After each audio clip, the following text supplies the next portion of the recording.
Halo teman-teman, simak video di samping yuk. Video di samping merupakan contoh budaya di dalam sebuah organisasi.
Assalamualaikum warahmatullahi wabarakatuh. Kami dari kelompok 1 mata kuliah manajemen lintas budaya yang dibimbing oleh Ibu Nova Mardiana SEMM yang beranggotakan Rifani Kurniawan, Agnes Eborsave, Siti Mutmainah, Ayang Nurmediana, dan Bimas Pro. Determinan budaya. Budaya merupakan bagian integral dari semua masyarakat manusia. Dengan munculnya globalisasi, gagasan budaya telah diambil pada makna yang lebih luas dan datang untuk menjadi elemen penting dari sebuah organisasi. Budaya organisasi dan etnografi. Ada berbagai tingkat budaya yang digunakan untuk mengeksplorasi dan mengukur budaya. Dasar dari beberapa metode ini terinspirasi oleh studi antropologi budaya sebagai metafora organisasi. Metafora adalah bagian dari sistem konseptual manusia yang fungsinya di semantik atau linguistik, yaitu untuk membantu kita memahami melalui perbandingan. Metafora adalah budaya dan memerlukan interpretasi, sehingga bahasa dan budaya pembicara membentuk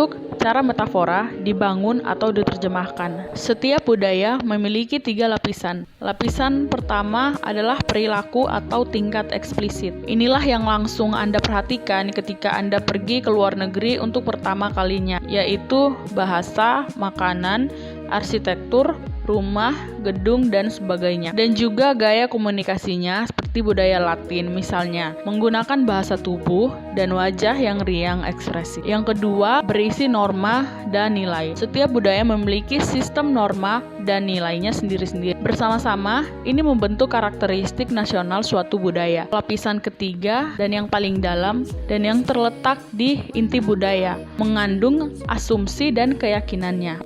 Pengaruh politik pada norma dan nilai itu sangat jelas. Itu dapat kita lihat ketika politik datang membawa kesatuan global untuk norma dan nilai kemanusiaan, sehingga menjadi penawaran ini dinyatakan secara formal ditetapkan dalam deklarasi universal hak asasi manusia di sejumlah negara. Asumsi budaya dalam manajemen itu ialah panduan yang berguna untuk memeriksa asumsi budaya dalam konteks yang manajerial dan menawarkan wawasan ke dalam pertanyaan tentang mengelola hubungan budaya dan bangsa. Ketika kita berbicara tentang budaya dan bangsa, maka harus kita bedakan. Ini sesuai dengan pendapat dari seorang tokoh yang bernama Tayyip pada tahun 2003. Ia memperjelas dengan mengambil contoh, yaitu bahwa budaya dari Kurdi ini memperluas ada di daerah Turki, Irak, dan Iran, sehingga dapat kita pastikan bahwa budaya dan bangsa itu berbeda. Budaya itu dapat mengangkang batas politik dari 2 atau lebih negara bangsa. Budaya nasional, yang mana budaya nasional ini dibentuk dari beberapa hal. Yang pertama, itu budaya nasional dibentuk dari keluarga. Keluarga ini merupakan unit sosial yang paling dasar yang sangat mempengaruhi, karena dia ditanamkan dari sejak bayi terkait dari lingkungan dan lain sebagainya. Agama, bagaimana keyakinan keagamaan seseorang ini berdampak signifikan terhadap pandangan seorang terhadap dunia. Pendidikan sangat mempengaruhi budaya nasional, maka dari itu kurikulum dan sistem yang ada dalam pendidikan harus terus-menerus diperbaiki via komunikasi massa.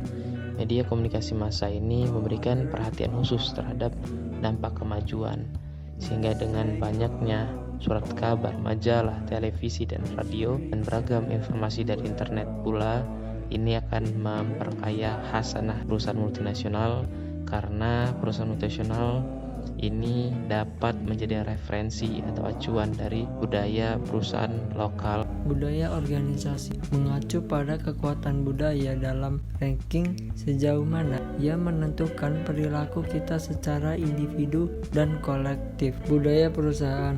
Istilah budaya perusahaan mengambil pertanyaan tentang budaya organisasi selangkah lebih maju, menunjukkan jika sebuah organisasi berkembang menjadi konglomerat multinasional. Budaya profesional dasarnya berkaitan dengan himpunan nilai bersama oleh orang yang bekerja sama secara profesional. Budaya dan manajemen. Manajemen lintas budaya menjelaskan perilaku orang dalam organisasi di seluruh dunia dan menunjukkan orang bagaimana bekerja dalam organisasi dengan karyawan dan klien. Hosted and Globe.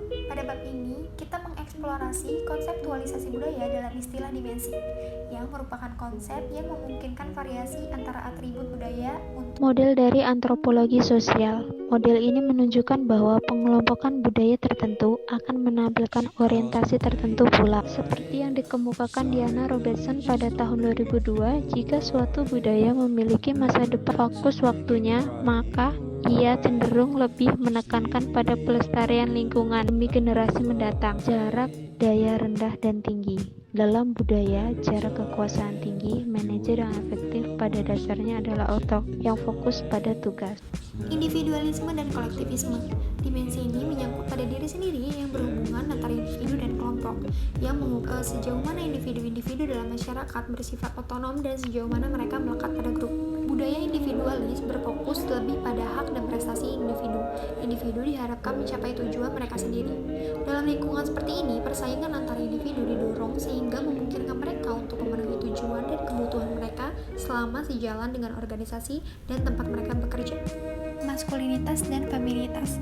Budaya sangat maskulin melihat pekerjaan sebagai tantangan yang menawarkan kemungkinan penghargaan dan pengakuan yang tinggi.